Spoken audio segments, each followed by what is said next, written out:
গো, তোমার মন খারাপ কেন? না, ঠিক আছে।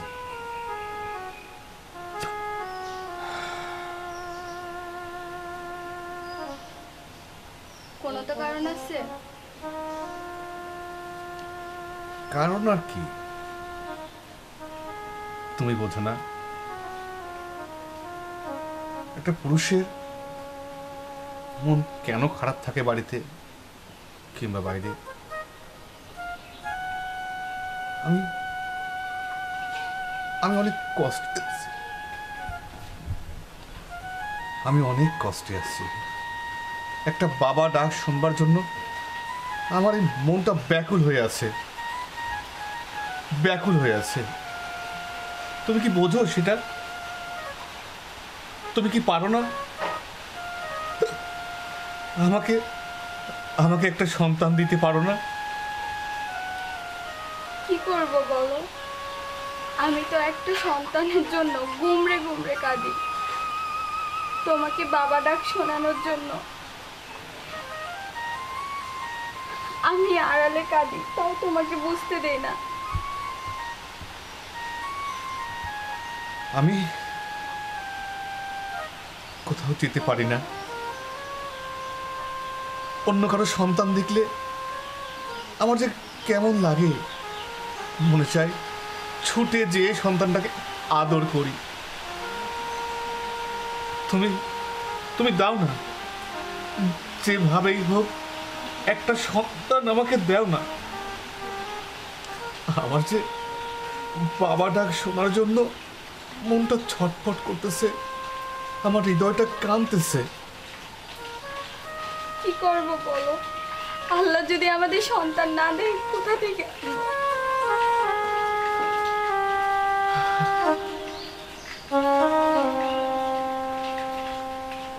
ভালো, সবই ঠিক আছে। আমি কি বলবো? তাহলে কি আমি কোনো দিনও বাবা ডাক শুনতে পারবো না? এই কথা বলো কেন? আজ 2 বছর হলো তোমার আমার বিয়ে হয়েছে। এই 2 বছরের মধ্যে তুমি আমাকে একটা সন্তান উপহার দিতে পারলে না। তুমি কি বোঝো,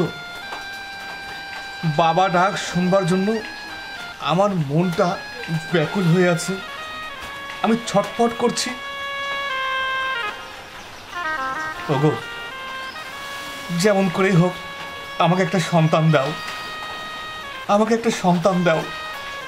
আমি বাবা হতে চাই। আমি ওই সুমধুর সুমিষ্ট বাবা ডাকটা শুনতে চাই। কি করব বলো, আল্লাহ যদি আমাদের বাচ্চা না দেয়, তাহলে আমি কোথা থেকে আনবো? আমি আর এখন একটুও স্বস্তি পাচ্ছি না, একটুও শান্তি পাচ্ছি না। বাবা ডাক শোনার জন্য আমার মনটা ব্যাকুল হয়ে আছে।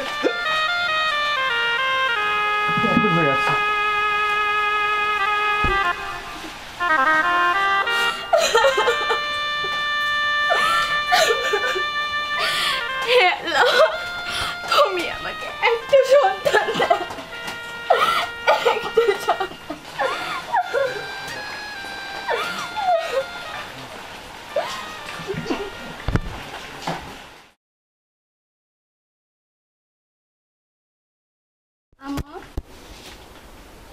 আম্মা, মন খারাপ কেন? মন খারাপ কেন বুঝো না? আমার মন খারাপ কেন? আমার এই বাড়ি ঘর, সহায় সম্পত্তি, উঠানে তো বড়, আমি ছাড়া কেডা আছে কও? এই যে একলা বসে রয়েছি, আমার সাথে এসে দাঁড়াইব, দাদি কইব, এরম তো কাউরে দিতে পারো নাই। আমার এই সহায় সম্পত্তি, বাড়ি ঘর পুকুর, এগুলা কে খাইব, কে বুক করব বৌমা, কে দেখব? আমি একলা একলা ঘুরি, বারান্দায় বসলে একলা, উঠানে বসলে একলা, খাইতে গেলেও একলা। আমি কি করব মা বলেন? আল্লাহ যদি আমগো সন্তান না দেয় তাইলে আমি কি করব মা বলেন?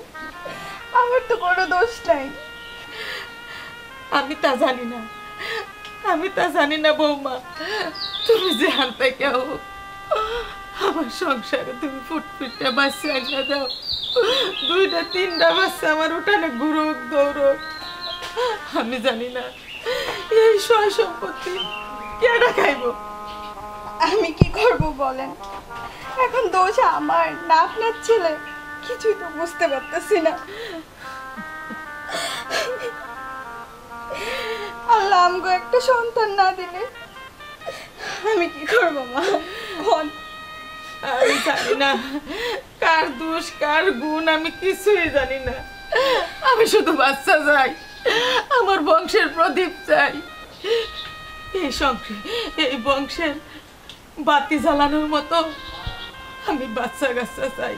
আমি অনেক বাচ্চা কাচ্চা চাই যে আমারে বারবার আইসা ধরবো, দাদি উঠো, দাদি চলো, দাদি এইটা, দাদি এইটা, দাদি খাইছো। আমি এইগুলা চাই। আমি কিচ্ছু জানি না বৌমা, আমি কিচ্ছু জানি না। আমি কি করব মা? আপনি আমারে দোয়া করেন আমি যেন একটা সন্তান দিতে পারি। বৌমা, তুমি ঠিক কথাই কইছো। আমিও দোয়া করি আল্লাহ যেন তোমার কুল জুড়ে ফুটফুটটা বাচ্চা দান করে। আল্লাহ আল্লাহ তুমি আমার বংশের বাতি জ্বালায়া দাও আল্লাহ।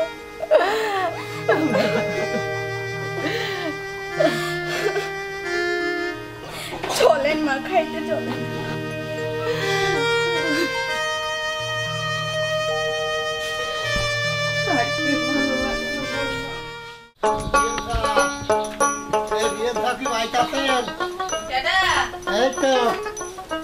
নতুন মানুষ আজও ভালো আছে? এই আল্লাহ রাখতে ভালো। তাহলে কেমন আছেন আপনারা? কই মিয়া কই? মাইয়া আছে? কই ডাক দেন আমার মায়েরই। আসো শশী। কিরে মা তুই কাঁদিস কে? কি আছে? আব্বু ভালো আছেন? হ্যাঁ আল্লাহ রাখতে ভালো। তোরা কেমন আছিস? শুকাই গেছো? শুকাই গেছি, এখন কি করবো? তোর চিন্তায় চিন্তায় শুকাই যাচ্ছি। শশী, তুমি তোমার বাবারে নিয়ে ঘরে যাও, আচ্ছা? আমি আসতেছি। কান্দিস কে রে মা? কি আছে? আব্বা, আপনার জামাইরে আমি আবারও বিয়া দিব। কে রে মা তুই এই কথা করছিস কে? কি করব কও? কে আমি তো তোমার জামাইরে সুখ দিতে পারলাম না, কি সুখ দিবি? একটা সন্তান দিতে পারলাম না। সন্তান কি তোর রাত না জামুর রাত?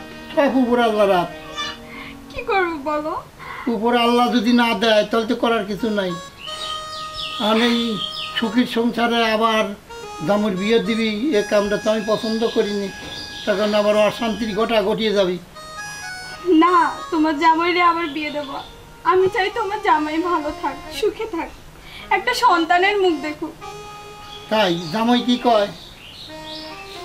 ও তো কিছু কয় নাই, কিন্তু আমি তাহলে ওরে তার আবার কাছে বিয়ে শুনতে দেব। হবে, সে যদি বিয়ে করে তাহলে বিয়ে দেওয়া লাগবে। সন্তানের মুখ তো সকলেই দেখবে, আমি তো নাতি নাতির মুখ দেখবার চাই। কিন্তু তোর কপালে যদি না থাক, তোরই দোষ না জামুরই দোষ এটা তো আর আমরা জানি নি। কি করবো বাবা কন? কি করবার কব আমি আর? এখন যেটা তোকে ভালো হয় সেইটা কর। আচ্ছা চলেন বাবা, ঘরে চলেন। মারে তুই এখন থাকে, আমি এখন যাই। আজকে হ্যাঁ। থাকো বাবা। না তুমি আজ থাকো, শ্বশুরের শাশুড়ির খুব যত্ন নিও। হ্যাঁ, আর জামুর বোঝাইয়া বিয়েনির সাথে করিয়ে তুমি আমাদের বাড়িতে আসো। তাহলে জামাইও চিন্তা ভাবনা করুক, বিয়েনও চিন্তা ভাবনা করিয়ে এখন যেটা একটা সমুদ্রশয় করতে হবে। তুমি যখন বাচ্চা দিতে পারতেছো না, যদি আল্লাহ সহায় থাকে তার নিয়ে আসে যদি বাচ্চা আল্লাহ দেয় দিক, তোমারও কোল ভরে যাবে, সমস্যা কি? আর আমি এর বেশি আর কিছু করা পারতেছি না। আজকে তো থাকলেও না আমি আজকে থাকবার পারতেছি না মারে, আমি এখন চলে যাই। আমি আবার আসো, তোমরা যাইও, আমি আবার আসো। আর যা হোক না হোক আমার একটু জানাই। আবার আসো, নিজের খেয়াল রেখো।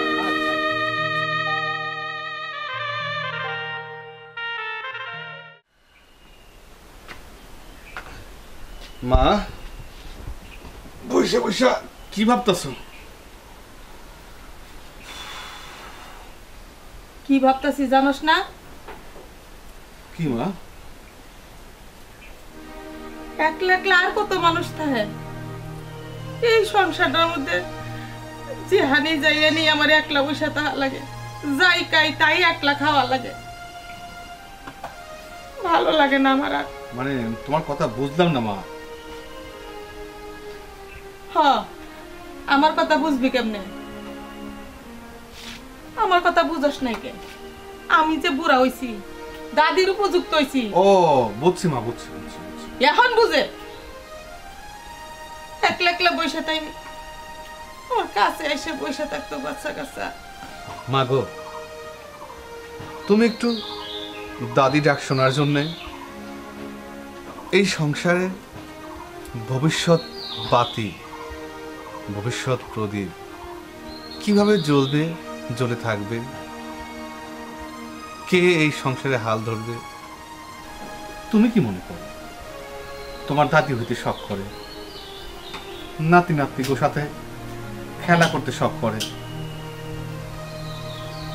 করে নিয়ে কোনো জায়গায় যাইতে ইচ্ছা করে, ওরে আদর করতে ইচ্ছা করে, আমার কিছু করে না।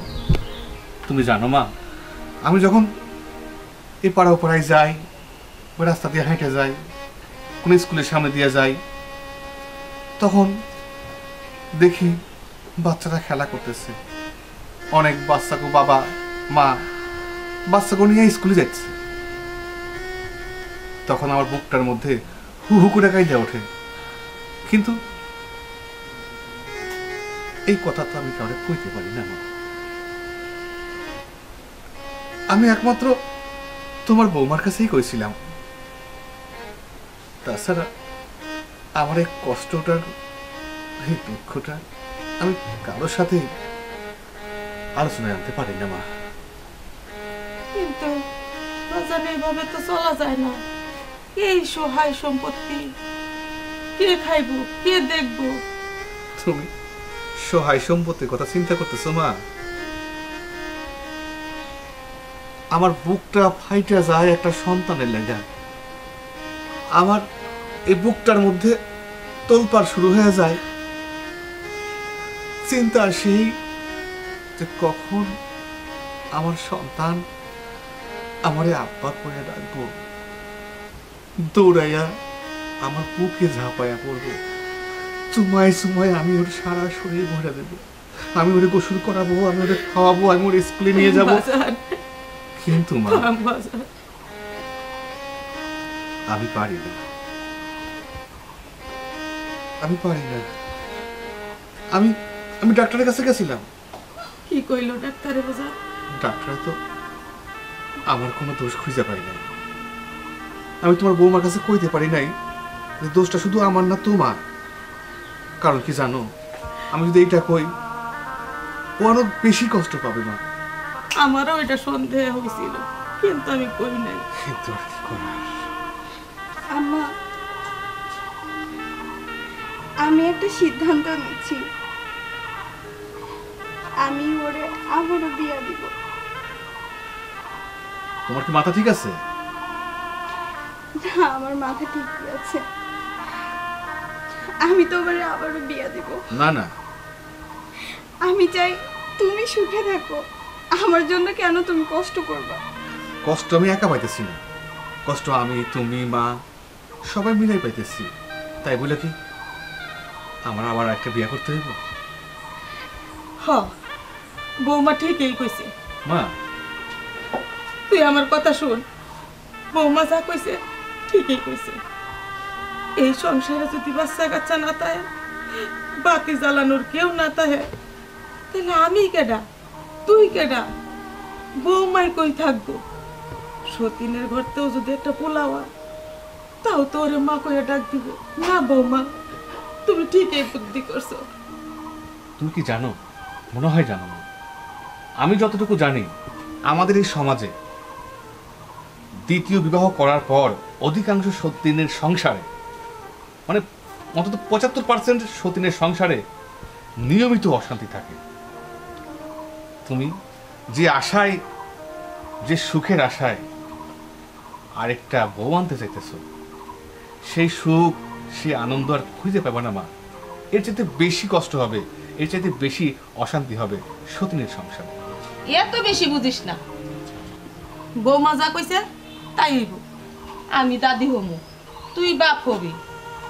আর কিছু না পারো ওরে তো মা ডাকবো। আমি সিদ্ধান্ত নিছি আমি তোমারে বিয়ে দেব। আমার দোষ সম্পর্কে একটা চাস্তো বোন আছে, আমি ওর লগে তোমারে বিয়ে দেব। বৌমা যা কইছে তা তুই রাজি হয়ে যা। তুই রাজি হয়ে যাবা তা।